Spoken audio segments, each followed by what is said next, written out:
Hi guys, it is Tamara. Thank you so much for coming back to my channel. Welcome back today. We're going to be talking about the racial development model, and this is a model that I haven't talked about in a while. I usually do a blog on psychcentral.com, or sometimes I do a blog on my own website, anchoredinKnowledge.com, and other times I'll do a video or a live event here on my YouTube channel. But this year, it's like everything hit me at once in this year that I haven't really had the time to follow my regular schedule or my regular pattern. So today I'm going to make up for that, and I'm also going to recognize through this video, that's really why this video is being made today, the commitment march that happened later today.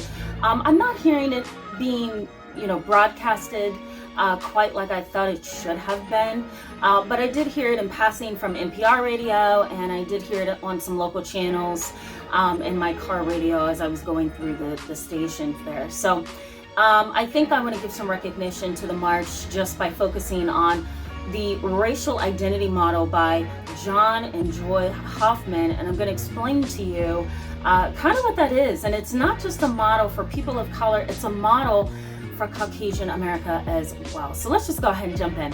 Thank you so much for coming back to my channel. For all of you who are subscribed and participating, thank you so much for your comments, your dedication to my channel, and for returning every single time. I appreciate that, and I thank you. For those who are new, I encourage you to go ahead and hit that subscribe button right over here so that you can stick around with us and be a part of our growing and validating community. We do a lot of topics on this channel. And if you don't know too much about me, let me introduce myself. My name is Tamara, and I am an internationally certified trauma therapist, and I'm licensed and board certified. I focus on kids, teens, families, and adults with trauma, but I also do other videos and other topics, and I specialize in treating children, families, adolescents, and adults with trauma and mental health problems. I also work with people outside of that, and so I offer international consultations where I listen to your issues and I refer you and I give you guidance and a little bit of education about what you're going through. And I talk about a lot of stuff, guys: narcissism, sociopaths, pathological liars, borderline personality disorder, dependent personality disorder, severe mental illness, psychosis. So there's a lot of stuff that we talk about on this channel. Flip through some of the videos and see if you like it. If you do, I encourage you to stick around. The benefits for you in today's video is that I'm going to highlight some stages of the racial identity development model, which is probably something you haven't heard too much of. So we have been through quite a bit in 2020. I mean, I have never seen the beginning of the year be this emotionally draining, guys. I mean, my own personal life hit me in a surprising way. I lost my grandmother, my dear grandmother, in April of this year. She got sick in January, and from there, it just went downhill. So I lost my grandmother. Then soon after that, we started, getting information, bits and pieces of information about coronavirus. People started saying, well, maybe this was what I was sick with in December, and maybe the president kind of minimized this a little bit, and maybe there's some other things going on that we need to know about regarding this virus. And so panic started, and businesses started closing down, and restrictions were put in place, and new rules and regulations, and then after that, guys, we had all of these racial incidents happening. Rayshard Brooks. We had a lot of other things that I talk about in this video up here. And then I also mentioned quite a few theories and ideas that I talk about up here. And here we are, guys. We are at the 2020 Commitment March, which focused on racial justice, social justice, equality, and making the pain and the hurt of the mothers who have lost their sons known. It has been a lot for all of us, and so I find this video to be rather important, not just for me, not just for you, but for everybody else who may find this video on YouTube and tune in, because we all can relate in some fashion that we have all been hit by surprise by 2020. I mean, there's no other way to put it, So I want to talk about and zone in on racial identity development, because this has been a major issue. And again, the 2020 Commitment March kind of triggered this for me, and a lot of requests that I have had behind the scenes for this video. So John and Joy Hoffman, they put together a model. And the model basically says this, that there are stages that we all go through in order to develop our racial identity. I have a racial identity, you have a racial identity. No matter what race and color that you are, you have a racial identity. I think racial identity can include a variety of factors. So here I go bringing in psychotherapy. I have to, right? That's my profession.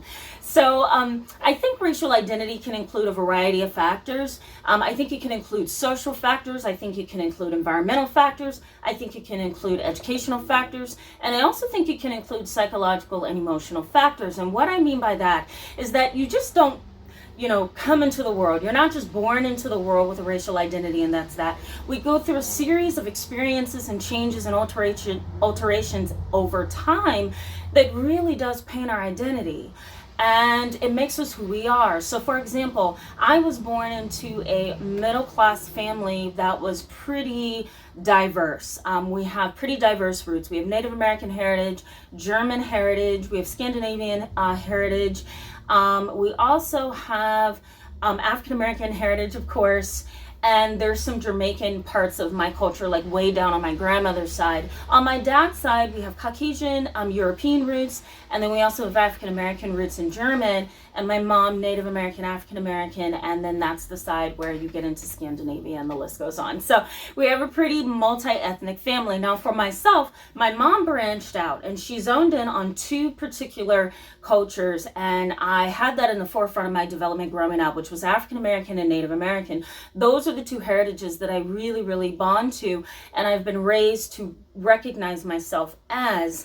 But then there's also a social and environmental component. I was raised in a predominantly white neighborhood, went to a predominantly white school, but then as I got a little bit older, so once I hit like 12, 13, 14 and up, I started integrating with different people. So people from Japan and people from South Africa, people from Great Britain, people from Canada, individuals from various other countries like Cuba. So I had friends and acquaintances and co-workers and classmates that were from all over the world. And that experience is the social and environmental piece of this, okay? And it painted my racial identity. It's not just the color of my skin that painted my racial identity, but it was also my experiences socially, environmentally, and then psychologically and emotionally as well. Now, what I mean by psychological and emotional factors is, I found myself developing this theory of what emotional and psychological and mental health was. And that was based on my experiences of multicultural exposure. If I had only been exposed to one particular race, let's say the African American race or just the Caucasian race, then I may not have developed a worldwide view of what emotional and psychological health was. So that impacted my understanding of my racial identity. So I'm going to start putting some things around me to kind of help you understand where I'm coming from and help you follow me in this complex model. So let's just jump into that, all right?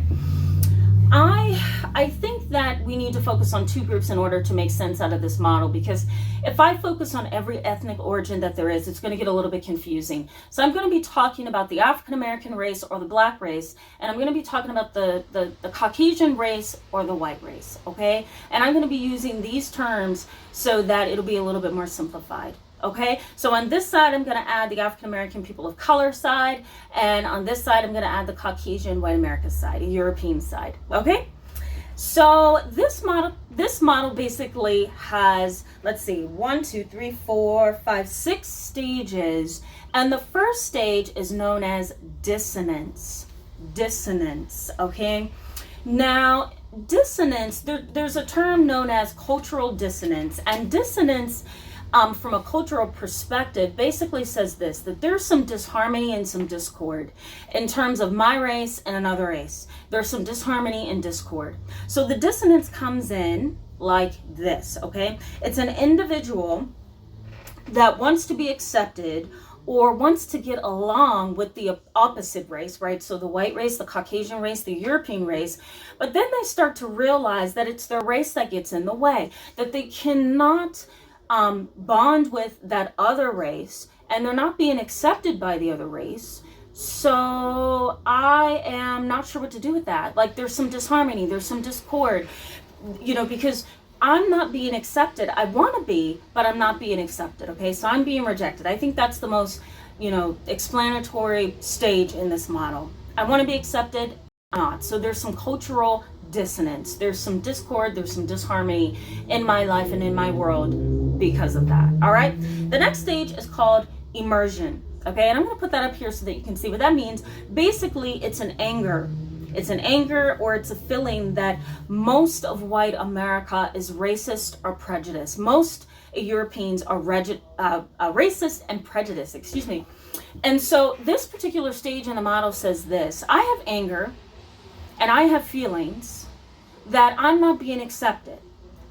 I feel that most Caucasians and Europeans are racist and prejudiced. And so this stage really is the start of that emotional downward spiral. It's that part of us that begins to kind of internalize and go within, and we don't know what to do with our feelings. So we kind of internalize them, right? We get a little bit confused emotionally and psychologically, and we end up kind of externalizing our feelings towards the other race because we don't know what else to do. That's the immersion stage. All right, guys, and so the next stage would be known as the immersion stage, and I'm going to put that here as well so that you can see what I mean by that. Basically, this stage is when people of color decide that they're going to avoid Europeans and white America because now they want to only be exposed to their own culture. Now, this seems to have happened a lot with the Native American culture and African Americans. They kind of become Afrocentric, and they kind of become, really kind of hyper focused on their Native American heritage. It's like, if I can't be accepted by that race and that group, I think I'm just going to kind of emerge myself in my own race. And so I'm going to almost become a little bit over the top. There's some Afrocentric groups that, not to talk about them and not to put them down or judge them in any manner, but there's some very Afrocentric individuals that I have come across in my lifetime, and they are very, very, very, very focused on their culture, and everything in their culture paints their world. And it's to a point of not being able to see other people. It's excluding other groups of people. Even television, radio, holidays, that individual becomes so absorbed in that culture because they feel so rejected. And sometimes they're just proud. Sometimes it's just cultural pride. But other times it's rejection. There's an undercurrent psychological and emotional piece to all of this. And unfortunately, they end up becoming Afrocentric or really zoned into their Native American heritage or their Asian culture or their Japanese culture. They really do become over the top. And usually it's psychic pain that causes that. Okay?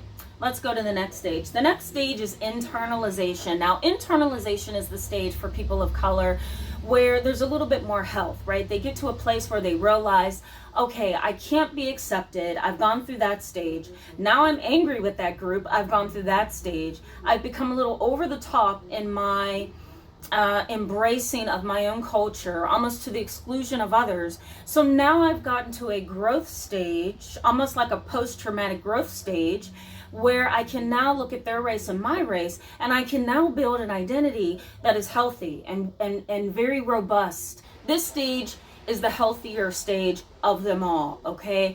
And part of the reason why this is healthy is there's a level of acceptance, a level of mental, emotional acceptance, and socio-political acceptance. There's also a little bit of a level of pride about one's culture, but they can also embrace another culture as well. So that's the people of color racial identity model, okay? Let me go over them one last time. Dissonance, immersion, and internalization, okay? Now let's go to the European side, Caucasian side of all of this, okay? Because there's racial development in that race and that culture as well. So the first stage for the European side of this model is acceptance. Now, basically what happens in this stage is there's almost like I like the way that I have it written down here. It's almost like there's a dismissing of and a diminishing of and a minimization of other people's pain. It's almost like that particular stage of development causes that individual to feel so loved and so pampered and so tucked away in their own culture, in their own neighborhoods, in their own economic status, that they don't see anybody else. So instead of becoming overly kind of engaged in one's culture, like someone who may be Afrocentric or a little bit far beyond Afrocentric, this particular individual really has embraced white privilege. They have embraced what their race has afforded them, whether it's good or bad, right? So in other words, what I mean is even if they know that they got what they got wrongly, they're still going to embrace it and be happy. Even if they had nothing to do with racism and they didn't own slaves in their history and so forth, they're still going to be comfortable, right? So whether their history is good or bad, they're going to be comfortable. They're going to be tucked away. They're going to,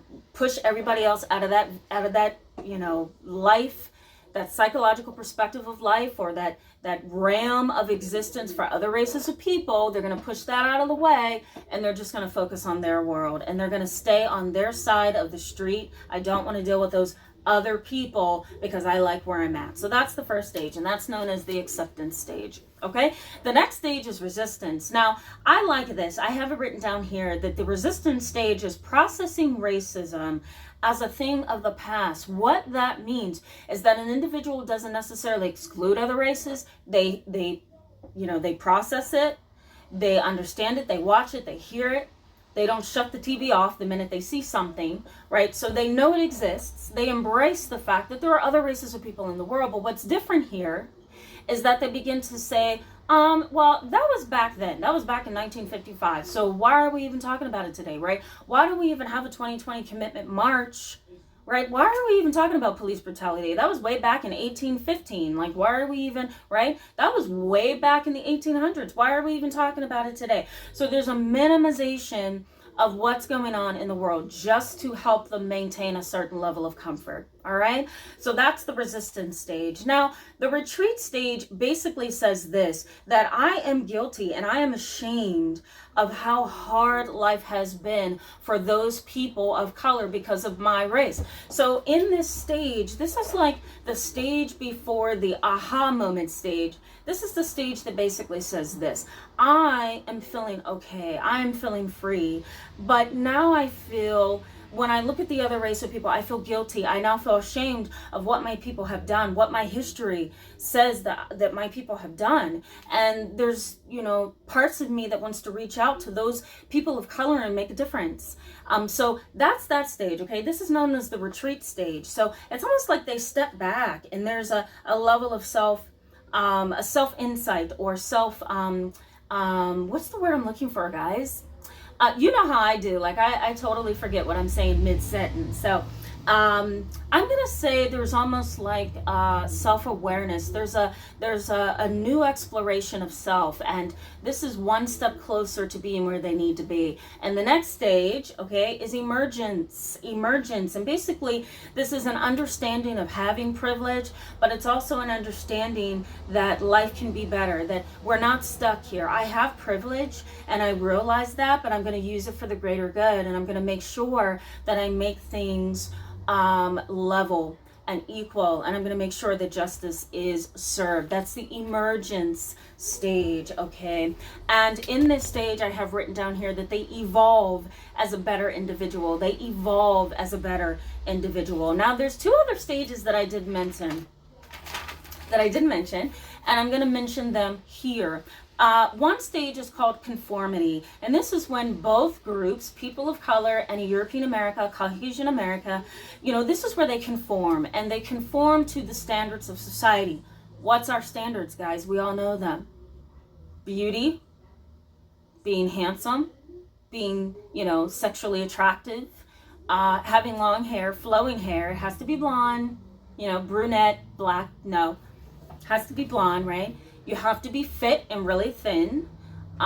there has to be a certain level of socioeconomic status. So you have to be middle class or upper middle or upper class, right? You have to have money. You have to drive nice cars, right? So conformity says, I'm going to conform to the beliefs and the attitudes and the style and the, what else do I have written down here? The speech, the dress, and everything that I can, so that I can conform. So I'm going to conform to that no matter what. Then the other stage I didn't mention is the integrative awareness process. And that's basically where both groups begin to balance their race with the other race, right? They can kind of, they can kind of walk both lines. They don't have to walk just their own line, right? That line that says I'm of color or I'm white, right? They don't walk those lines. They walk both lines very nicely. They know how to integrate. So, this is an interesting model, and I think it kind of is a good beginning to understand how we develop our racial identity. And again, like I said, I think there's some social, environmental, psychological, and emotional factors that helps us develop our identity. But race is a touchy subject.